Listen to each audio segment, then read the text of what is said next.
3 থেকে 4 মাস man, just only 3 months to 4 months, just 120 দিন বা 90 দিন, জাস্ট 90 দিন তুমি যদি পড়াশোনা করো, তুমি যদি পরিশ্রম করো, তুমি যদি সর্বোচ্চ এফোর্টটা নিজে দাও, তুমি এত কিছু চেঞ্জ করতে পারতেছো। What stopping you? তোমাকে থামাচ্ছে কে? তোমাকে থামানোর কেউ নাই, তুমি একা এখানে, তোমার সাথে উপরে আল্লাহ, নিচে তুমি, আর কেউ নাই। Just start the game man, give it your all, তোমাকে কেউ থামাইতে পারবে না।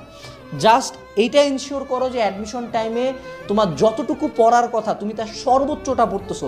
তুমি তোমার 100% জানো না, তোমার 100% তোমার কল্পনার বাইরেও শক্তিশালী। You are stronger than you think, you are more talented than you think, you deserve more. তুমি পারবা, ডোন্ট গিভ আপ। জার্নিটা খুব টাফ হবে, এই 3 মাস খুব টাফ, কিন্তু দেখতে দেখতেই চলে যাবে। সো 3 মাস পরে যদি কোনোদিন নিজেকে আয়নায় দেখো, দুইটা অবস্থা হতে পারে। এক, তুমি তোমার অবস্থানে স্যাটিসফাইড হবা, দুই, খুবই ডিসস্যাটিসফাইড হবা। ওই একটা কথা আছে না,